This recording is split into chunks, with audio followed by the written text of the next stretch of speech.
এখন যে রাজনৈতিক দলগুলোর যে আচরণ আমার কাছে মনে হয় এখনই উপযুক্ত পরিবেশ নাই। নাই, কারণ হচ্ছে ধরেন এই যে পিয়ার পদ্ধতি, এই সংস্কার কমিশনের আগে কি এই আলোচনাটা ছিল? ছিল না। এখন কেন আলোচনা আসলো? এখন কেন এই দাবিটা উঠলো? আগে কি স্থানীয় সরকার নির্বাচন আগে ছিল? ছিল না। এখন কেন আসলো? এখন কেন আসলো? তার মানে এই দাবিগুলোর একটা আমার কাছে বিবেচনা হয় একটা উদ্দেশ্য আছে।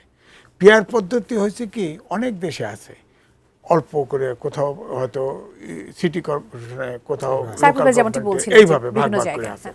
তো সেখানে কিন্তু পিয়ার পদ্ধতি এখন আবার অন্য দিকেও আছে। ধরেন ইংল্যান্ড হচ্ছে, আমরা ওয়েস্টমিনিস্টার সিস্টেম ফলো করি, তাই না?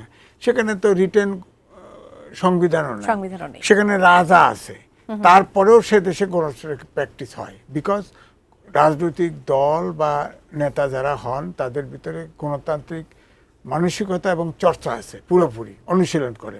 তারা যে রেজুলেশন নিয়ে রাখে ওইটাই ঠিক, তারা ওর থেকে বাইরে যায় না।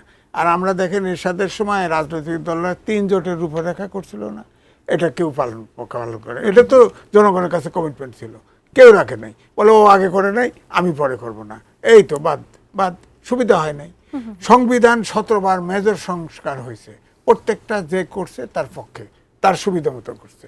সুতরাং আমাদের কথা হচ্ছে রাজনৈতিক দলগুলি আপনার যে দেশ এবং জাতির স্বার্থে কোনটা বেটার চিন্তা করে, আপনার পিয়ার সিস্টেমে গেলেও যেমন সমস্যা নাই, আবার গেলেও সমস্যা। আমার কথা হচ্ছে এখন যে ভাবে দাবিটা উঠছে এটা তো একটা ইন্টেনশনাল, পরিকল্পিত কোনো একটা কারণে।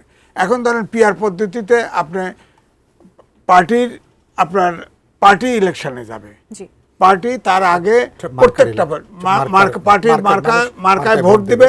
ধরেন কমরেড সাইফুল ভাইও 100 হলে 100 জনের নাম দিবে, ইলেকশন কমিশনে জমা দিবে, বিএনপি জামাত সব পার্টি 100 জনের নাম জমা দিবে। যে যত পার্সেন্টেজ ভোট পাবে উপর থেকে সিরিয়ালি ইলেকশন কমিশন তাদেরকে ঘোষণা করে। শিয়া বাটার ও ভিটামিন ই সমৃদ্ধ লিলি হালাল বিউটি সোপ, তারুণ্যময় উজ্জ্বল ত্বকের জন্য। এখানে হলো যে এই লোকটার কিন্তু কোনো সিট নাই, জায়গা নাই। হ্যাঁ, যেমন সাইফুল ভাই বলল না যে 100 আসন হবে রোটেশনে, ঘূর্ণয়মান পদ্ধতিতে ইলেকশন হবে। এদের কোনো ঘূর্ণয়মান নাই, এরা হলো এদের কোনো কাজের জায়গা নাই, খালি সংসদে বসেন। আবার উচ্চকক্ষ নিয়ম করতেছে, এটা আলোচনায় আসছে, আমি শুনছি যে নিম্নকক্ষ আইন করবে, উচ্চকক্ষে যাবে, একবার না করলে পরের বার জিজ্ঞাসা না, পরের বার এমনি ফাঁস হয়ে যাবে। তাহলে উচ্চকক্ষ করে লাভ কি? আপনার যদি উচ্চকক্ষে যদি একটা আইন যদি তারা ডিবেট করে এটা যদি আটকাতেই না পারে তাহলে কেমনে? আবার দেখেন আমেরিকা, সেটাকেও আমরা তো ডেমোক্রেসি বলি, কিন্তু প্রত্যেকটা স্টেটে যে প্রাইমারি ইলেকশন হয় সেই টোটাল ভোটের, পপুলার ভোটের একটা ভোট বেশি পেলে সব সিনেটর তারা নিয়ে যায়। আপনি বলেন তো, কিন্তু তারপরেও তো তারা চলছে। সুতরাং এখানে আমার বক্তব্য হচ্ছে যে সিস্টেম বড় কথা না, আগে মানসিকতা, অর্থাৎ গণতন্ত্রের প্রতি চর্চা। এখন ধরেন যারা এই যে দাবিটা আজকে করলো, এর ভিতরে ধরেন জামাত ইসলাম আছে, ইসলামিক আন্দোলন বাংলাদেশ আছে, এবি পার্টি আছে, এনসিপি আছে, এর ভিতরে অনেক দল তো ধরেন ইসলামিক দলগুলো কিন্তু আসলে ভিন্নভাবে, যদি বলি তারা কি আসলে টোটাল যে ওয়েস্টমিনিস্টার সিস্টেমের ডেমোক্রেসি বিশ্বাস করে? প্রশ্ন হচ্ছে ন। কারণ তারা যদি সরকারে যায় আপনার ওয়েস্টমিনিস্টার সিস্টেমের ডেমোক্রেসি থাকবে না। কিন্তু এটা তো বলে না সবাই গণতন্ত্র চায়। সাইফুল ভাই বিপ্লব করবে, হেনু গণতন্ত্র চায়, বলেন কি গোজা মিলে? আচ্ছা, এই বিষয়টা নিয়ে বিএনপির পক্ষ থেকে আবার ষড়যন্ত্রের গন্ধ পাচ্ছেন। সালাউদ্দিন সাহেব আজকে বলেছেন যে আনুপাতিক ভোট এবং স্থানীয় নির্বাচনের যে দাবি সেটি জাতীয় নির্বাচনকে পেছানোর একটা ষড়যন্ত্র। সেই ষড়যন্ত্রের গন্ধ বিএনপি পাচ্ছে। এটা কি শুধুই মাত্র আশঙ্কা নাকি? না, বিষয়টা হলো এই ইস্যুটা সংস্কারের প্রথম আলোচনায় ছিল না, এখন আসছে এবং আমার কাছে ঐক্যমত কমিশন আলোচনা করতেছে। আলোচনায় তো অনেক অগ্রগতি আছে, সেই আলোচনার ভিতরেই থাকতো। এই সমাবেশ করার অর্থটা কি? মানে ট্রিমেন্ডাস চাপ তৈরি করা, এই তো ব্যাপারটা। হ্যাঁ, তাহলে তো উল্টা চাপ হবেই। নিউটনের ভাষায় action equal to equal reaction হবেই তো।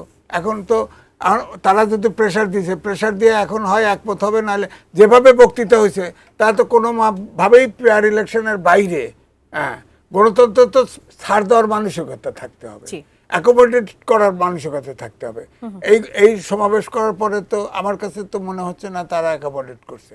এখানে অন্য কোনো খেলা আছে কিনা যে নির্বাচনটা পিছিয়ে দাও বা নির্বাচনটা না হোক, এরকম ঘটনা ফেব্রুয়ারিতে নির্বাচন হবে এই বিষয়টি মানে এখনো কি বিশ্বাসযোগ্য পর্যায়ে নেই? আমার কাছে বিশ্বাসযোগ্য নাই, সাইফুল ভাইয়ের কাছে আছে। আমি জিজ্ঞেস করছি কানে কানে, উনি বলছে হবে। বলতে চাইবেন কিনা যে, কিন্তু আমার বক্তব্য হচ্ছে লন্ডনে যে বিএনপির ভারপ্রাপ্ত চেয়ারম্যানের সাথে কথা বলছেন, তারপরে যে জয়েন্ট ইশতেহার বলি আর ঘোষণা বলি, সেখানে সব যদি অথবা এইসব শর্ত দেওয়া আছে, কংক্রিট ফর্মে কথা বলে নাই। আবার ওখানে কিন্তু জাতীয় নিরাপত্তা উপদেষ্টা বলছিল যে ইলেকশন কমিশন নির্বাচনের ডেট দিবে। ইলেকশন কমিশন একবার বলল যে সরকার যদি সহযোগিতা না করে তাহলে নির্বাচন নিরপেক্ষ করা কঠিন। তারপর আবার বলল সরকারের সাথে আমরা আলোচনা করব, আলোচনা করলে মনোভাব বোঝা যাবে। এখন একান্তে এটা গণতান্ত্রিক রাজনীতিতে একান্তে গোপনে বৈঠক করলো কেন, আমি জানি না কেন।